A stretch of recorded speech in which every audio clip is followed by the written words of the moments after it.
1. Pada awal Agustus, wilayah Anda mengalami lonjakan kasus demam berdarah dengue yang signifikan. Data dari Dinas Kesehatan menunjukkan bahwa ada peningkatan jumlah pasien yang dirawat di rumah sakit, dengan banyak diantaranya berasal dari daerah padat penduduk. Selain itu, beberapa tempat penampungan air di daerah tersebut diduga menjadi sarang nyamuk penyebab DBD. Sebagai kepala daerah, apa langkah yang paling tepat untuk dilakukan? A. Mendorong masyarakat untuk melakukan fogging secara mandiri di rumah masing-masing. B. Segera menggelar rapat dengan Dinas Kesehatan, Camat, dan Kepala Puskesmas untuk menyusun langkah pencegahan dan penanganan kasus DBD. C. Memerintahkan petugas kebersihan untuk meningkatkan pengawasan dan membersihkan tempat-tempat yang berpotensi menjadi sarang nyamuk. D. Meminta rumah sakit menambah jumlah tenaga medis untuk menangani lonjakan pasien. E. Mengabaikan laporan dari Dinas Kesehatan karena kasus DBD dianggap musiman.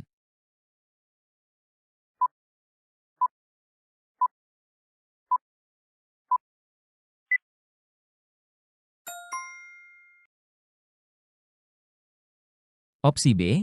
Segera menggelar rapat dengan Dinas Kesehatan, Camat, dan Kepala Puskesmas untuk menyusun langkah pencegahan dan penanganan kasus DBD. Ini adalah langkah paling tepat, karena mencakup koordinasi lintas sektor, perencanaan strategis, dan tindakan terpadu untuk penanganan dan pencegahan, yang penting dalam mengatasi lonjakan kasus DBD secara efektif. Opsi C. Memerintahkan petugas kebersihan untuk meningkatkan pengawasan dan membersihkan tempat-tempat yang berpotensi menjadi sarang nyamuk. Tindakan ini penting, karena langsung berfokus pada akar penyebab wabah, yaitu sarang nyamuk, namun masih membutuhkan koordinasi dan perencanaan yang baik agar efektif. Opsi D. Meminta rumah sakit menambah jumlah tenaga medis untuk menangani lonjakan pasien. Meskipun penanganan medis sangat penting, ini adalah langkah reaktif. Peningkatan kapasitas pelayanan medis akan membantu menangani lonjakan pasien, tetapi tidak mengatasi penyebab utama penyakit. Opsi A. Mendorong masyarakat untuk melakukan fogging secara mandiri di rumah masing-masing. Langkah ini memberikan tanggung jawab kepada masyarakat, namun tanpa panduan dan kontrol yang baik, hasilnya mungkin tidak maksimal. Fogging membutuhkan keahlian khusus untuk dilakukan dengan efektif dan aman.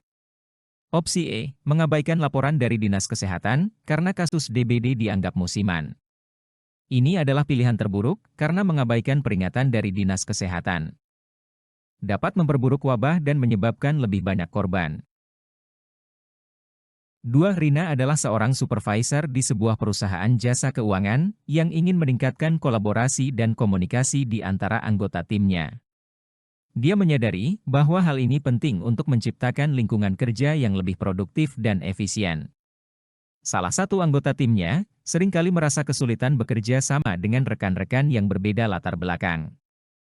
Apa yang sebaiknya dilakukan oleh Rina untuk membangun jejaring kerja yang lebih kuat dalam tim? A. Mengatur program mentoring formal yang mempertemukan anggota tim yang lebih senior dengan anggota baru untuk membimbing mereka dalam beradaptasi dengan budaya perusahaan. B. Mengadakan pertemuan rutin antar anggota tim untuk berdiskusi tentang tantangan yang dihadapi dan bagaimana mereka bisa saling mendukung satu sama lain. C. Menerapkan pendekatan coaching individu yang fokus pada pengembangan keterampilan komunikasi dan kolaborasi anggota tim. D. Menyelenggarakan pelatihan khusus tentang komunikasi lintas budaya dan kerja sama tim yang melibatkan pelatih eksternal. E. Membangun program kerja lintas departemen yang memungkinkan anggota tim untuk bekerja sama dengan departemen lain dan mendapatkan pengalaman baru.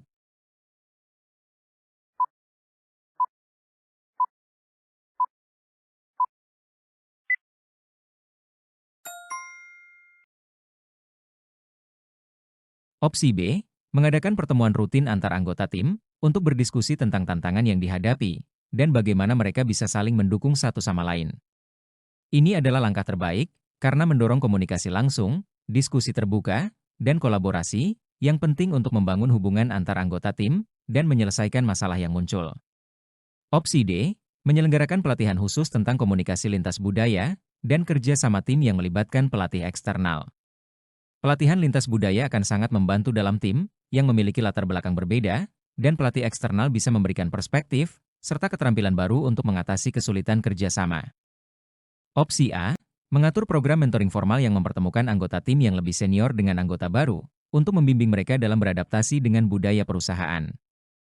Mentoring formal dapat membantu anggota baru beradaptasi dengan budaya perusahaan dan memahami cara kerja tim, meskipun mungkin tidak secara langsung menyelesaikan masalah kolaborasi lintas latar belakang. Opsi C, menerapkan pendekatan coaching individu yang fokus pada pengembangan keterampilan komunikasi dan kolaborasi anggota tim. Coaching individu dapat membantu anggota tim yang kesulitan dalam berkomunikasi, namun ini lebih bersifat personal dan tidak selalu menyentuh isu kolaborasi tim secara menyeluruh. Opsi E, membangun program kerja lintas departemen yang memungkinkan anggota tim untuk bekerja sama dengan departemen lain dan mendapatkan pengalaman baru. Ini bisa memberikan pengalaman baru yang berharga, namun mungkin tidak menyelesaikan masalah kolaborasi dalam tim utama secara langsung. 3. Budi adalah seorang petugas layanan publik di sebuah daerah yang rawan gempa bumi. Suatu hari, setelah terjadi gempa besar yang merusak banyak rumah, Budi terjun langsung untuk membantu warga yang terdampak. Di tengah situasi yang kacau dan penuh kesedihan, Budi menyadari pentingnya tetap bersikap profesional namun empati kepada masyarakat. Jika kamu berada di posisi Budi, apa yang sebaiknya kamu lakukan dalam memberikan pelayanan publik? A. Meskipun kondisi bencana sangat menekan, tetap tersenyum dan menyapa masyarakat yang memerlukan bantuan dengan ramah. B. Fokus sepenuhnya pada penyelamatan dan bantuan teknis, tanpa memperhatikan interaksi sosial dengan masyarakat yang panik. C. Mendengarkan keluhan dan cerita warga dengan penuh empati, serta memberikan dukungan emosional kepada mereka yang kehilangan tempat tinggal. D. Secara aktif terlibat dalam menenangkan masyarakat, memberikan informasi yang jelas dan solusi konkret dengan bahasa tubuh yang terbuka dan empati. E. Mengatur jadwal untuk mendampingi warga yang trauma pasca gempa, dan memberikan dukungan psikologis serta rasa aman bagi mereka.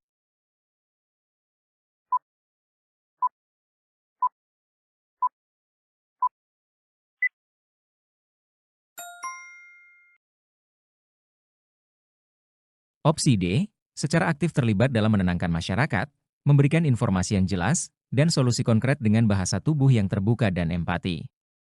Ini adalah langkah paling tepat, karena mencakup aspek komunikasi yang efektif dan empati, sambil memberikan solusi nyata. Budi akan memberikan arahan yang dibutuhkan, sambil tetap memperhatikan kondisi emosional masyarakat. Opsi C, mendengarkan keluhan dan cerita warga dengan penuh empati, serta memberikan dukungan emosional kepada mereka yang kehilangan tempat tinggal. Tindakan ini menunjukkan kepedulian emosional yang sangat penting dalam situasi bencana. Mendengarkan dengan empati dapat membantu masyarakat merasa didengar dan dipahami. Meskipun ini lebih berfokus pada aspek emosional daripada solusi teknis. Opsi A, meskipun kondisi bencana sangat menekan, tetap tersenyum dan menyapa masyarakat yang memerlukan bantuan dengan ramah. Sikap ramah dan senyuman sangat membantu menciptakan suasana yang lebih tenang di tengah kepanikan, namun ini lebih simbolis dan mungkin tidak sepenuhnya membantu secara praktis dalam menghadapi bencana besar. Opsi E, mengatur jadwal untuk mendampingi warga yang trauma pasca gempa dan memberikan dukungan psikologis serta rasa aman bagi mereka. Langkah ini penting untuk jangka panjang, terutama dalam memberikan dukungan psikologis. Namun, pada saat bencana terjadi, tindakan ini mungkin lebih relevan setelah situasi darurat selesai. Opsi B, fokus sepenuhnya pada penyelamatan dan bantuan teknis, tanpa memperhatikan interaksi sosial dengan masyarakat yang panik. Meskipun penyelamatan teknis sangat penting, mengabaikan aspek emosional dan interaksi sosial bisa memperburuk kondisi psikologis masyarakat. 4. Rudi adalah seorang kepala puskesmas di sebuah daerah yang mulai mengalami peningkatan jumlah pasien lansia dengan kebutuhan khusus. Namun, puskesmas tersebut menghadapi keterbatasan fasilitas dan tenaga kesehatan yang berpengalaman dalam merawat lansia. Rudi ingin memastikan bahwa puskesmas tetap bisa memberikan pelayanan yang optimal bagi lansia, tanpa mengurangi kualitas pelayanan bagi pasien lainnya. Tindakan yang sebaiknya dilakukan oleh Rudi adalah A. Mengalokasikan anggaran yang ada untuk melatih tenaga kesehatan, agar lebih kompeten dalam menangani pasien lansia dengan kebutuhan khusus. B. Mengurangi layanan untuk lansia, agar puskesmas dapat fokus pada pasien umum dengan kebutuhan dasar. C. Merekrut tenaga kesehatan baru, yang memiliki pengalaman khusus dalam merawat lansia dengan kebutuhan khusus. D. Mengundang relawan atau pekerja sosial yang memiliki pengalaman dalam merawat lansia, untuk membantu dalam memberikan pelayanan di puskesmas.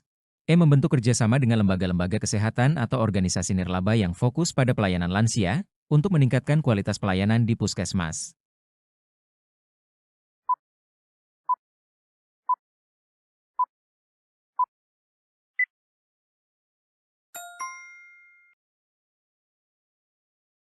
Opsi A, mengalokasikan anggaran yang ada untuk melatih tenaga kesehatan agar lebih kompeten dalam menangani pasien lansia dengan kebutuhan khusus. Ini adalah langkah yang paling berkelanjutan dan efektif, karena meningkatkan kapasitas internal puskesmas, sehingga dapat memberikan pelayanan yang optimal bagi lansia, tanpa harus menambah beban besar pada anggaran atau tenaga baru. Opsi E, membentuk kerjasama dengan lembaga-lembaga kesehatan atau organisasi nirlaba yang fokus pada pelayanan lansia untuk meningkatkan kualitas pelayanan di puskesmas. Kerjasama dengan lembaga lain dapat memberikan dukungan tambahan yang sangat dibutuhkan, baik dalam bentuk pelatihan atau sumber daya, tanpa menambah beban langsung pada puskesmas.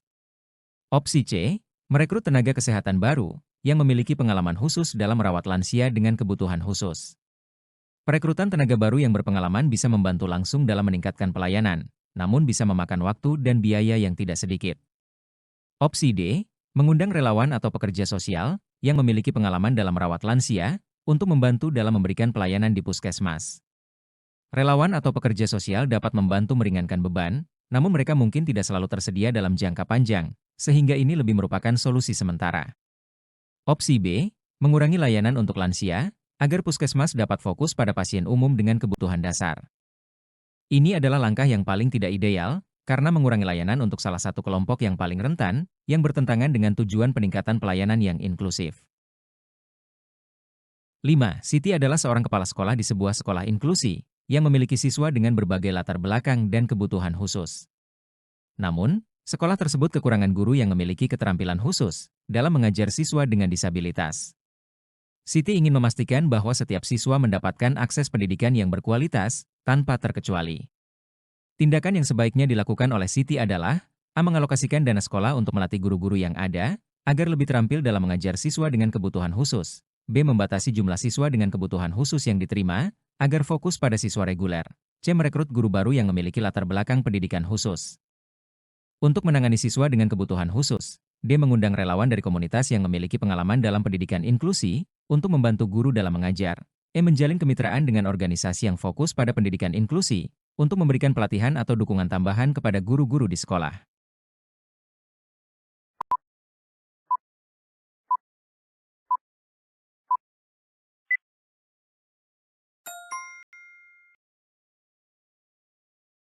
Opsi A, mengalokasikan dana sekolah untuk melatih guru-guru yang ada, agar lebih terampil dalam mengajar siswa dengan kebutuhan khusus.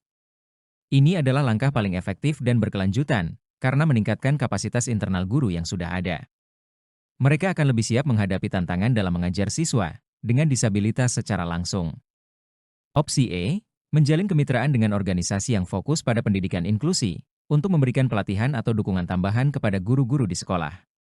Kemitraan ini dapat membantu memperluas akses terhadap pelatihan dan sumber daya yang mungkin tidak tersedia di dalam sekolah, sehingga guru bisa mendapatkan pelatihan berkualitas tanpa menambah beban finansial terlalu besar.